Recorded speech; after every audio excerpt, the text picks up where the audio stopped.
The flamboyantly dressed Thor is the god of thunder who hails from the realm of Asgard. He is revered and loved by all, while his brother Loki lives in his shadow. Before he is coronated by his father Odin, the kingdom is attacked by a group of frost giants, who kind of look like a cross between the Na'vi and Squidward. Defying his father's orders, Thor travels to the world of the frost giants to destroy them all. Thor's actions seem to declare war between Asgard and the frost giants, and Odin strips Thor of his powers and banishes him to Earth. Taken in by the scientist Jane Foster, she tries to obtain answers from Thor about where he comes from, while also teaching him lessons in humanity.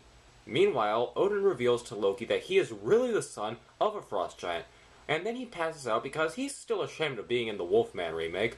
Loki becomes king and starts to concoct a plan to keep Thor away and win Odin's favor.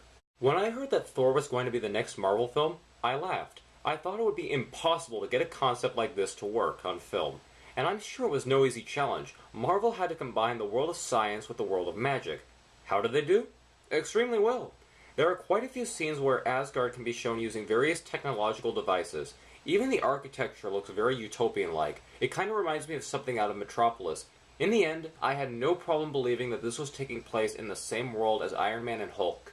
A lot of the actors did a really good job, while some were just okay.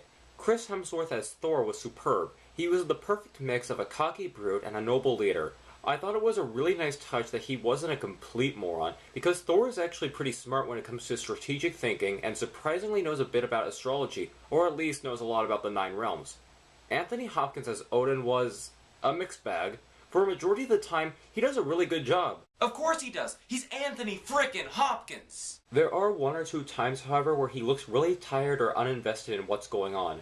However, these moments are pretty brief, and Hopkins hops back up and delivers a good performance. The best actor by far was Tom Hiddleston as Loki.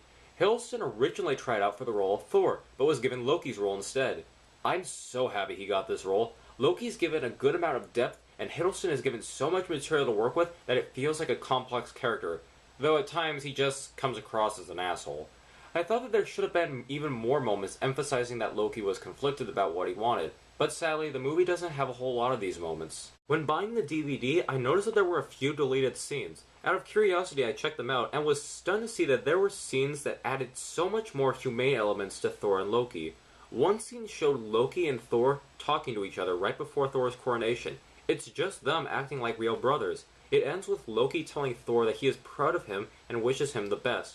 That was most likely a BS moment on Loki's part, but it made their relationship seem somewhat stronger. Then there's another one which shows Loki first getting the title of being king. It shows how awestruck he is at his newfound power. Loki now has everything that he wants, even though he knows he doesn't deserve the throne because he is not truly Odin's son. It all comes as a genuine shock to him. The first 20 minutes is where the film truly shines. We want to see these new worlds and new characters and creatures. We want to see what these gods and giants can do. And we do. But then we land on Earth and get the familiar fish out of water story.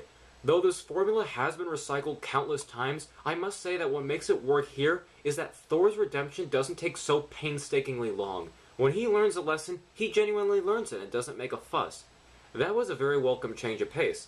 The second and third acts are still the weakest though. A lot of the second is just quick build-up for the Avengers rather than actual dedication to Thor. While the fight between Thor and the Destroyer is pretty underwhelming, the movie more than makes up for it with the final battle between Thor and Loki. Our end credits scene shows the scientist Eric Selvig talking with Nick Fury. Fury opens up a briefcase which contains a mysterious artifact known as the Tesseract. While Fury explains that he wants to unlock its powers with Selvig's help, the audience can see that Selvig's reflection in the mirror is replaced with Loki, who instructs Selvig to look into the object. And of course, no film is complete without Stan Lee's cameo. When a group of people try pulling Thor's hammer out of the ground, Stan arrives to pull the hammer out with the aid of his trusty truck. Sadly, it doesn't end well for the truck. In the end, Thor is a pretty fun flick. With a concept like this, it seems like Marvel succeeded in translating Thor onto the big screen with colorful characters, a decent plot, and good action. I deem this movie to be more than worthy to be placed alongside the other Marvel films.